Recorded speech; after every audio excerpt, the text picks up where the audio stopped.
여러분 안녕하세요. 서울경제신문 뉴욕 특파원 김영필입니다. 또 한 주가 시작됐습니다. 오늘은 퍼스트 리퍼블릭 은행, 퍼스트 리퍼블릭 뱅크 실적 발표가 있었습니다. 예상대로 예금이 너무 많이 빠졌습니다. 물론 지금 조금 최근에 나아지고 있긴 한다는데 좀 상황이 안 좋았다는 것, 그런 부분 좀 같이 보시면서 지역은행 상황들이 좀 어떻게 될지 그런 내용들과 함께 앞으로 이번 주 또 빅테크 발표들이 있으니까요. 그런 내용들 같이 좀 지켜봐야 되겠습니다. 그래서 오늘 3분 월스트리트는 좀 이렇게 시작해 보려고 합니다. 제목은 이제 퍼스트 리퍼블릭 뱅크가 예금이 1분기에만 40% 넘게 빠졌다. 원데이 빅스, 오늘부터 이제 원데이 빅스 산출한다고 했었잖아요. 이걸로 해봤더니, 그래서 그 예전 걸 또 그래서 한번 뽑아봤더니 은행 위기 때 더 잘 반응했다, 더 크게 상승했었다, 그런 얘기입니다.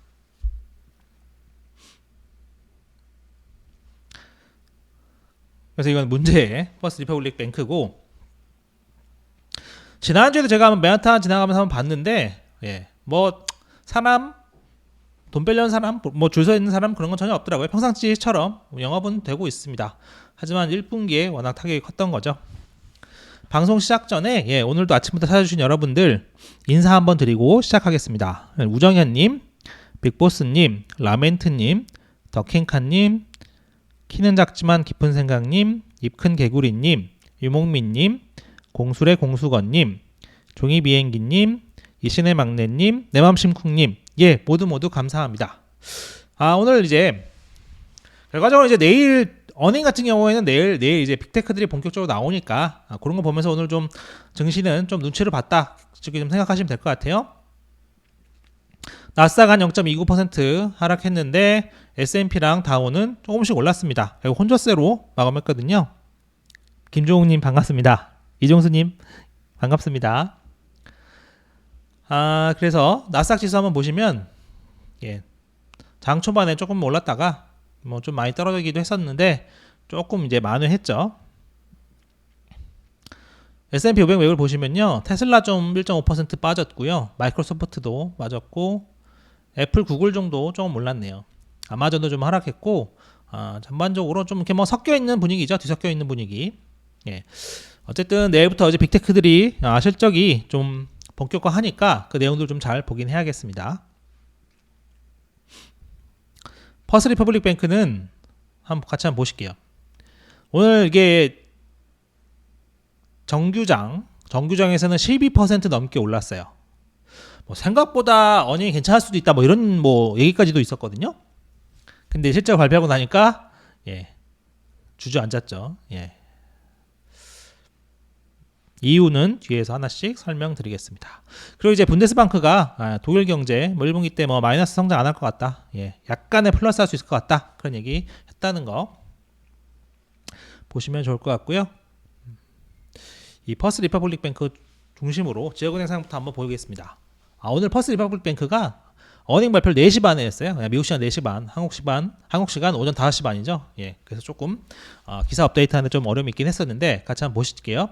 일단 오늘 이제 모하메드 엘 에리언이 지역은행 관련해서 이런 얘기도 하나 했었어요. 처음에 이번 주 어닝에서는 빅테크 실적 중요하겠죠.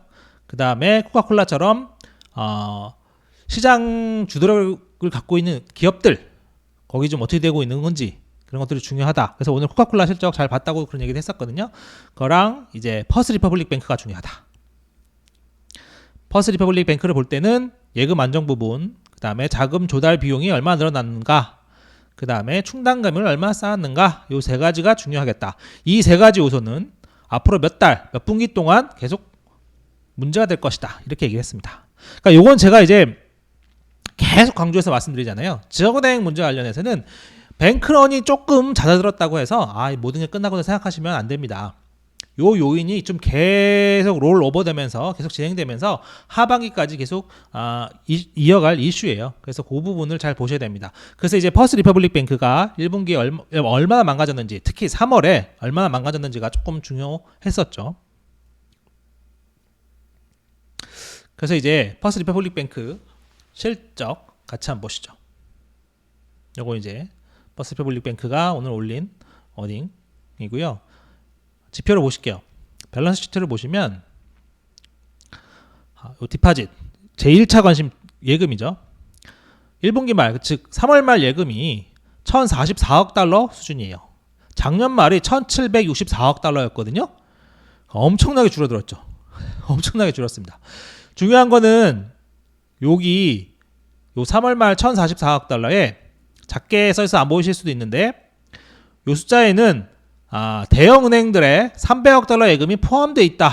그런 말이 들어가 있습니다. 즉 300억 달러를 플러스해서 1044억 달러다. 그 얘기는 300억 달러를 빼면 뭐 한 744억 달러 뭐 이렇게 되는 거죠. 그러면 작년 말보다 반토막도 안 되는 겁니다. 완전 뭐 예금이 엄청나게 빠져나간 거죠. 이 정도면 사실 300억 달러 없었으면 망했다고 봐도 과언이 아닙니다. 무리가 아니에요. 예. 물론 그것 때문에 결국 제닛 옐런인과 제이미 다이먼이 이제 같이 해서 300억 달러를 넣었겠지만 어쨌든 300억 달러 없었으면 망했습니다. 지금 보면 300억 달러 추가해서도 1044억 달러잖아요. 팩트셋 뭐에서 따르면 대충 월가 예상으로는 1400억 달러 이렇게 좀 되지 않겠냐 이렇게 예상을 했다고 해요. 그것보다도 굉장히 적죠. 그 얘기는 앞으로 굉장한 실현이 예상된다. 작게 보시면 잠깐 그 사이에 어쨌든 대출은 좀 늘었을 수 있습니다. 근데 예금이 이렇게 많이 줄었기 때문에 이건 약간 미스매치에 가까워요. 예금이 줄었기 때문에 대출 앞으로 줄여야 될 수밖에 없습니다. 오늘 퍼스트 리퍼블릭 뱅크에서도 대차 대조표 줄이겠다고 얘기했어요. 방법이 없거든요. 예금이 이렇게 줄었는데 어떻게 대출을 계속 유지합니까? 대출 줄일 수밖에 없어요. 인력도 뭐 감원한다고 했고 상당수 인원은 다른 은행으로 가기도 했었죠. 보시면 순이자 이익, 순이자 마진 이런 거 상당 부분 줄었던 게 보입니다. 순이자 마진만 보시면 1.77%. 은행에서 이제 순이자 마진이 좀 중요한데 지난 분기 그다음에 전년 동기 다 2% 중후반대였죠. 지금 1.77%로 크게 줄었습니다. 이 부분은 수익도 많이 줄었잖아요. 이 부분 계속 발목을 잡을 수밖에 없어요. 특히 예금이 이렇게 많이 빠져나갔다는 거는 은행에 큰 타격을 입었다. 그런 해석이 가능합니다. 억지로 지금 세워서 앉혀놓은 수준인 거다. 그렇게 보시면 될 것 같아요. 그래서 이제 퍼스트 리퍼블릭 뱅크 자체로도 앞으로도 전략적 옵션을 계속 검토하겠다 이렇게 얘기를 했었죠. 전략적 옵션이라고 하면 뭐 멋있게 얘기해서 전략적 옵션이지 뭐 매각, 뭐 외부 투자 유치, 뭐 그런 것들이 되겠죠. 뭐 외부 협력 그런 것들이 되겠죠. 요 744억 달러. 대형은행 예금 없었으면 744억 달러죠. 어쨌든 근데 대형은행 예금 언젠가는 빠져나갈 수밖에 없잖아요. 그럼 언제 요 수준까지 다시 올려놓겠습니까? 이렇게 올리려면 어떻게 되겠습니까? 예금 금리는 엄청 많이 줘야 되겠죠. 그래서는 장사가 안 되니까요. 그래서 일단은 퍼스트 리퍼블릭 뱅크는 극심한 타격을 입었다. 이렇게 생각하시면 될 것 같고 이걸 보면 앞으로도 조금 지역은행 문제들은 좀 지속할 수 있겠다. 물론 이제 일단 예금 부분 뱅크런이 좀 안정이 됐기 때문에 제일 좋기로는 퍼스트 리퍼블릭 뱅크 이거는 뭐 특이 사례다 이렇게 좀 선을 긋고 꼬리 잘리기를 하는 게 제일 낫겠죠. 제일 나을 텐데 그 문제가 앞에서도 말씀드렸지만 계속 지속될 수밖에 없기 때문에 요 요인은 계속 눈여겨볼 수밖에 없겠습니다. 300억 달러 빼면 예금 감소율이 57%를 넘습니다. 물론 이제 은행은 3월 말부터 예금이 좀 안정했다. 3월 말 대비 4월까지 대충 안정적이다. 예금이 한 1.7% 감소하는데 그쳤다. 물론 뭐 세금 내에 대해서 뭐 그런 것 때문에 그렇다는 얘기도 뭐 해명하긴 했는데 그럼에도 줄었잖아요. 그러면 줄었다는 거는 예금 증액이 지금 굉장히 어렵다는 얘기입니다. 누가 지금 퍼스트 리퍼블릭 뱅크에 예금을 하겠어요? 그렇잖아요. 그러니까 사실 이 은행은 앞으로 쉽지 않다. 그런 얘기.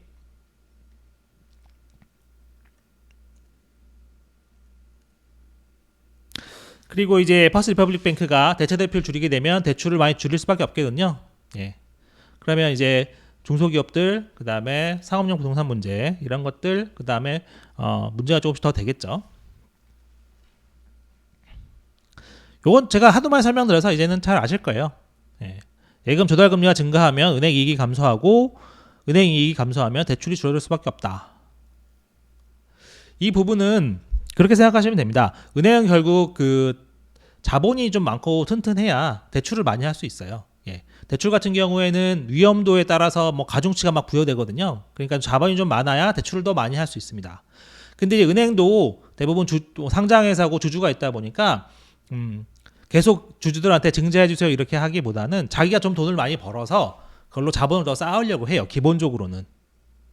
그러니까 이제 예금금리와 대출금리 차이, 그다음에 수수료 수입 같은 걸로 제가 돈을 많이 번 걸로 자본도 더 쌓고 자본을 더 쌓아서 그걸로 이제 대출을 더 많이 하려고 하거든요. 이제 평소의 기본적인 상황일 때의 모습은 그렇게 하는 겁니다.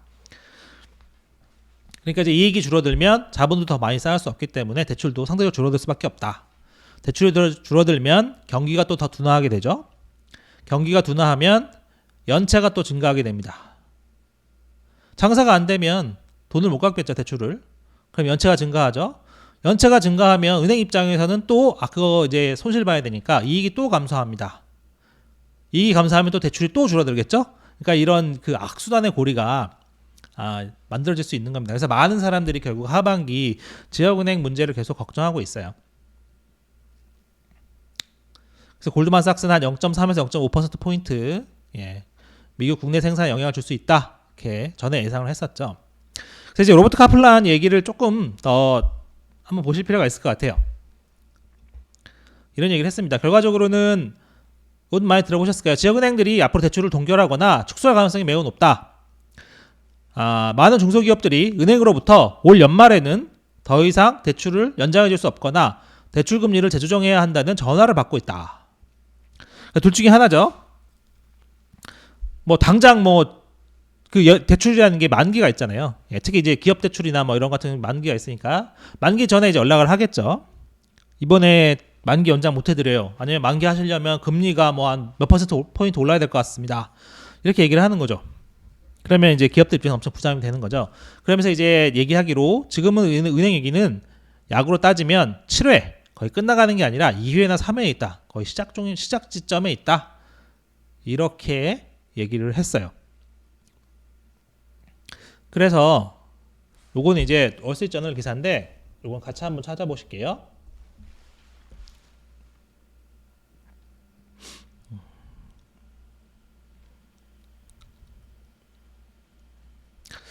이게 이제 월스트리트저널 오늘 기사입니다. 왜 그 은행 혼란, 은행 위기 이런 게 끝나지 않았는가?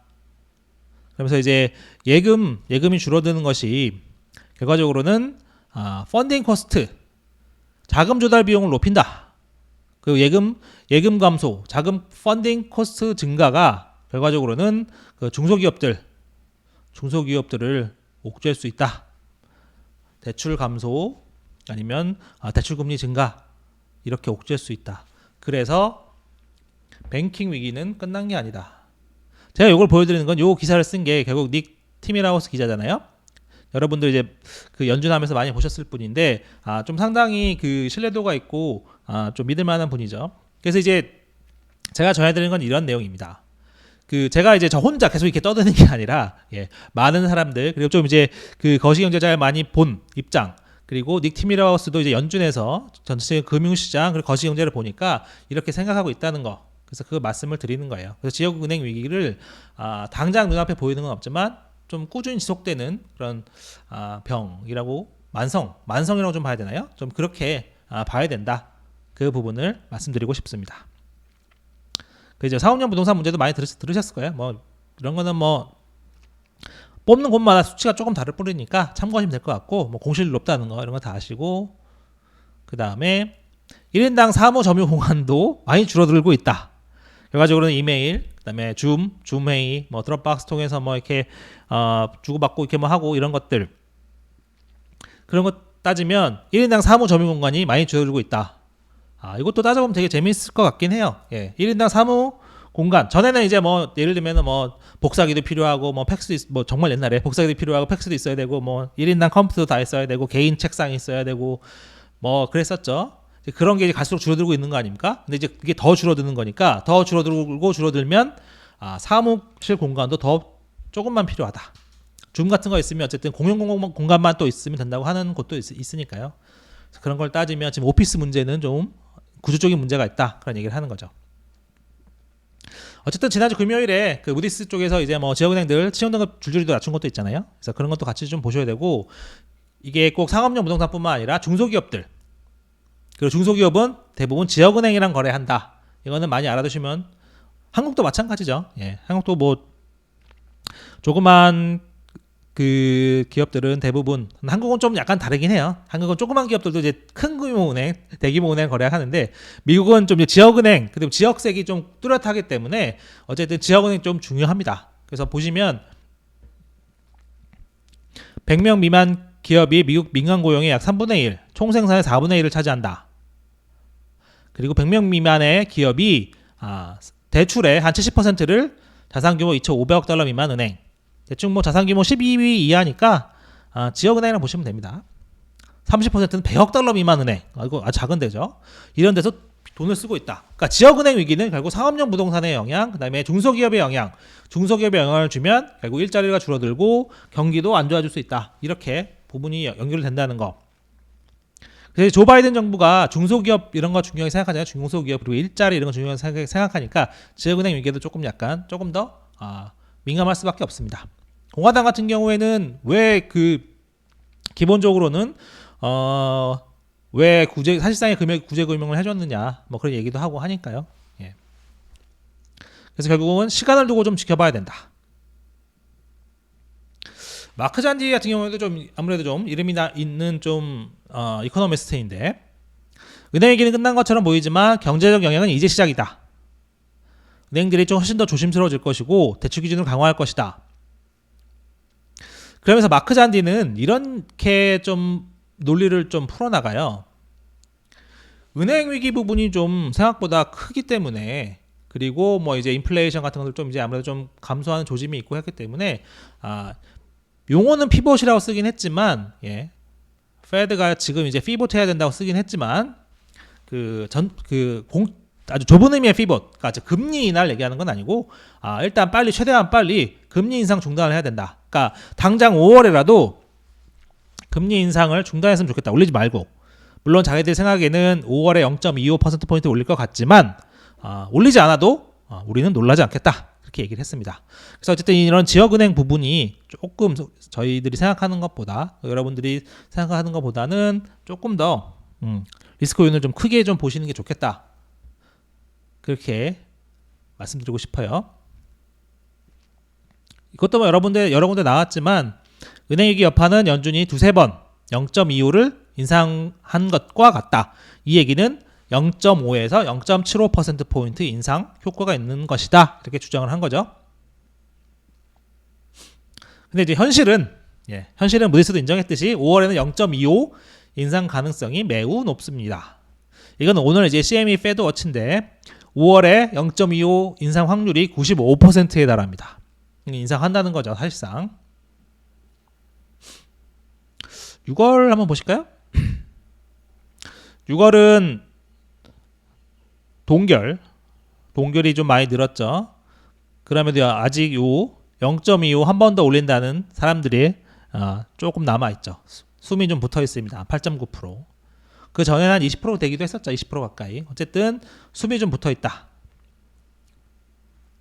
그런 상황이죠. 그래서 결국은 사실은 다들 그 지역은행 부분, 그런 이제 대출 축소 가능성, 물론 이제 그게 최종적으로 얼마가 되느냐가 중요합니다. 그러니까 지역은행 위기에 따른 대출 축소는 모든 사람이 다 인정하는 부분이에요. 그런데 그 정도가 얼마나 될 것이냐, 그건 좀 이제 서로 생각이 조금 다르죠. 좀 심하게 보는 사람들은 이것 때문에 결국 침체가 올 것이다 보는 사람들이 있는 거고, 조금 괜찮다고 보는 사람들은 당연히 대출은 좀 줄어들 것 같은데 뭐 침체까지 갈 정도는 아니라고 보는 사람들이 있어요. 그래서 어쨌든 5월에는 최소한 0.25를 올릴 것 같다. 그런 얘기죠. 이 얘기는 결국 왜 그런 거냐면 결국 인플레이션 때문에 그렇습니다. 결국 인플레이션이 관건이죠. 엘리언이 오늘 이런 얘기도 했어요. 만약에 자기를 무인도 떨고 놓은 다음에 1년 뒤 와서 다시 이제 물어보면 CPI가 근원 CPI가 어떻게 됐느냐, 뭐 이걸 물어보겠다고 뭐 그런 얘기를 했어요. 결과적으로는 근원 CPI가 제일 중요하다는 얘기겠죠. 지금 상황에서. 근원 CPI는 어쨌든 그 근원 CPI가 PC보다 먼저 나오잖아요. 그래서 어쨌든 그런 측면의 장점이 있고, 그리고 이제 근원 CPI가 높은 상황에서는 근원 PC가 아무리 낮아도 연준은 그냥 긴축을 할 수밖에 없습니다. 제가 말씀드렸잖아요. PC가 CPI보다 낮다고 해서 우리가 저기 뭐 인플레 다 잡았습니다 이렇게 얘기할 수 없는 상황이라는 거. 정치적으로 그걸 누가 받아들이겠습니까? 예를 들어서 CPI가 4%고 PC가 뭐 한 뭐 3% 뭐 이렇게 됐다고 쳐보죠. 그러면 이제 파월이 나와서 이제 PC가 3% 가까이 됐으니까 뭐 타겟에 가까워요. 뭐 이제는 뭐 크게 문제 없는 것 같습니다. 이렇게 얘기할 수 있나요? 그럴 수 없어요. CPI가 4%라고 하면 타겟의 2배가 넘잖아요. 그리고 누가 CPI가 4% 되는데 아유 인플레이션 다 잡혀가는군요 이렇게 얘기하겠습니까? 그러니까 어쨌든 그는 CPI 이 부분 좀 계속 좀 봐야 된다. 그리고 다음 달에도 이제 CPI가 먼저 나오죠. 그러니까 그 상황을 잘 보실 필요가 있고요. 어쨌든 지금 상황에서는 그 CPI 블룸버그에서 집계한 CPI는 좀 아직 안 나왔어요. 좀 시간이 좀 남아있기 때문에. 그래서 이제 클리블랜드 연방준비은행 인플레이션 나우캐스트를 보면 CPI 4월 CPI 전망치가 전월 대비 0.59%, 근원은 0.46%. 전년 대비로 보면 전체적으로 5.17, 근원은 5.56. 여전히 좀 상당하죠. 그러니까 이제 엘 에리언도 그런 얘기를 하는 겁니다. 결과적으로는 어쨌든 최소한 5월에 0.25는 올리고 연말까지 유지하지 않겠느냐 그런 얘기들. 오늘 옥스포드 이코노믹스에서 경제 현안 5가지 뭐 이런 여러 가지 뭐 자기들 스스로 묻고 스스로 답하는 뭐 그런 형식이었어요. 보시면 하나 참고할 게 있어서 가져왔습니다. 그 보시면 옥스포드 이코노믹스에서는 이런 얘기를 했어요. 연준 입장에서는 인플레이션 둔화를 위해서라면 일자리 증가가 월 10만 명 이하여야 하고 임금 인플레이션이 전년 대비 3.5% 수준으로 떨어져야 한다. 이 부분이 있죠. 그러니까 이 부분을 여러분도 대충 알고 계시면 물론 이 숫자는 기관마다 다르고 보기에 따라 다를 수밖에 없어요. 하지만 대충 요 정도 10만 언저리 정도 돼야 연준이 만족할 수 있겠구나. 그런 이제 감을 잡는 데 쓰시라고 제가 가져온 겁니다. 10만 명 전후 대충 뭐 대략 10만. 그리고 임금 인플레는 전년 대비 3.5% 수준 이렇게 돼야 된다. 뭐 3월 뭐 임금이 뭐 아시겠지만 20만 개 이상 늘었고 그렇잖아요. 그러니까 좀 아직 갈 길이 좀 있는 거라 그렇게 생각할 수 있겠죠.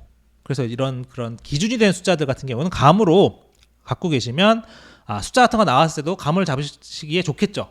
다음번 고용보고서 나왔을 때 10만 명 언더가 나왔다. 그러면 이거는 엄청 이제 연준이 드디어 만족하겠구나. 그렇게 생각할 수 있다는 거. 그런 겁니다. 그러면서 어쨌든 옥스포드 이코노믹스는 올해 내내 금리를 동결할 것이라고 본다. 이렇게 생각하기도 했어요.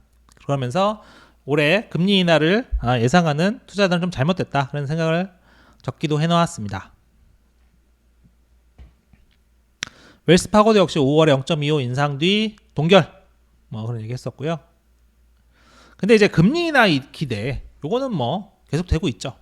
한쪽에서는 어쨌든 뭐 니네 연준 100번 그래봐야 결국 뭐 침체가 올 수도 있고 그에 따르면 금리 내려갈 수밖에 없다 그렇게 생각하는 거고 또 이제 그 연장선에서 금리 인하 기대에 따라서 달러도 약세를 보일 수밖에 없다 그런 전망들이 좀 많이 있어요. 좀 요새 좀 계속 그런 얘기 많이 퍼지고 있거든요. UBS 같은데 보면 UBS 보시면 요거 좀 하나 재밌는데 원래 원문에 좀 이렇게 써 있습니다.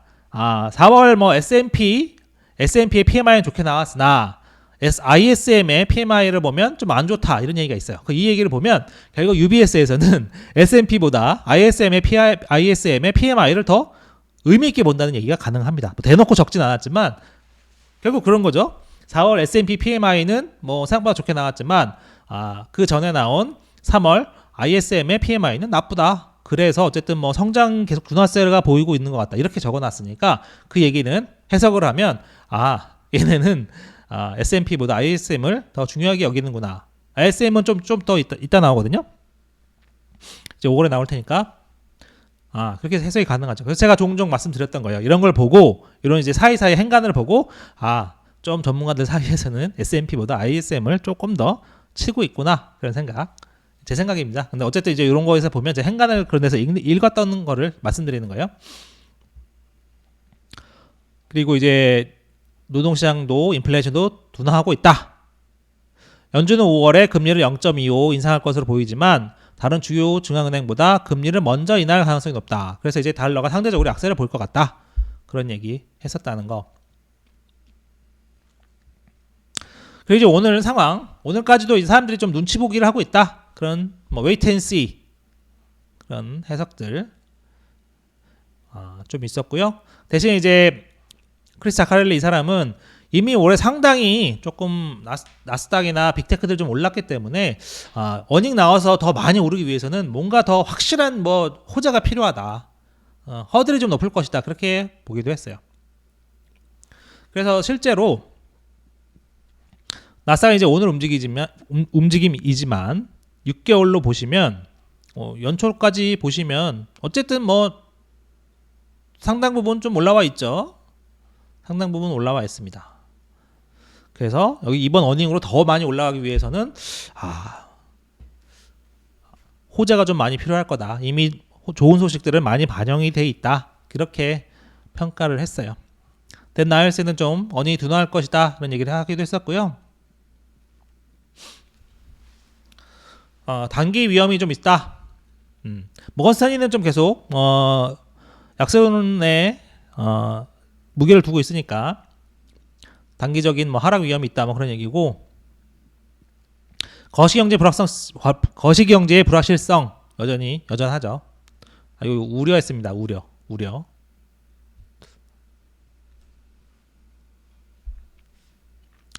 하지만 이제 하반기부터 강세장이 있을 수 있다. 그렇게 본 것도 있었어요. 그래서 제가 이제 그것도 갖고 왔는데 메이스터 스트리트 리서치 여기서는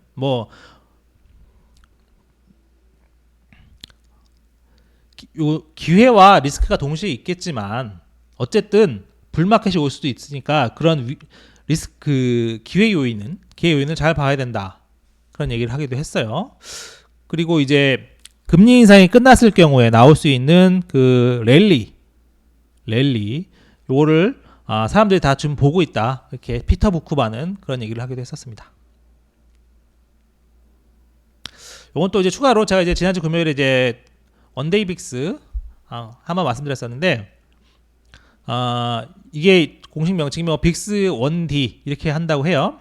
근데 이제 재밌는 게 두 개의 지역은행 파산 전후로 빅스가 생각보다 많이 안 올랐었다. 에너스들이 그것 때문에 좀 문제제기를 했었는데 당시 이제 빅스가 38.8% 올랐는데 한번 시험을 해본 거죠. 빅스 1D 하루짜리 빅스를 만들었으니까 과거에 어떻았는지 한번 뽑아본 거죠. 빅스 원데이로 뽑아보니까 그 당시에 162% 폭등했다. 그러니까 이 얘기는 아무래도 빅스 원데이가 상황을 조금 더 자극적이지만 조금 더 잘 보여주지 않을까. 그런 해석이 가능한 거죠. 그래서 저희도 앞으로는 빅스 원데이를 좀 보면 좋겠다. 참고하면 좋겠다. 사실은 움직임이 더 좀 약간 과장됐을 수도 있긴 하겠죠. 과장될 수 있기도 하겠으나 조금 더 그 날 것에 좀 파닥파닥한 움직임은 조금 더 잘 볼 수 있지 않을까. 그런 생각이 가능하다는 점. 그래서 가져왔습니다. 그래서 이제 요게 이제 CBOE 원데이 빅스 지수 오늘 움직임 나오고 그랬습니다. 그래서 퍼스트 리퍼블릭 뱅크를 보면 어쨌든 제가 지금 봤을 땐 그렇습니다. 1차로는 약간 그거 가지고 약간 이제 꼬리 자르기 걔네는 그냥 그랬어. 걔네만 그런 거지 이렇게 좀 하고 좀 넘어갈 수도 있겠으나 퍼스트 리퍼블릭 뱅크 그 내부 상황을 보니까 지역은행 부분들이 생각보다 타격이 크구나. 그리고 이게 좀 더 오래 갈 수 있겠다. 그런 생각이 가능합니다. 그래서 그런 리스크를 좀 계속 주시해야 되겠다. 그런 말씀을 드리고 싶습니다. 그래서 오늘 준비한 내용은 여기까지고요. 지금부터는 좀 궁금하신 점 있으시면 제가 답변 드릴 수 있도록 하겠습니다.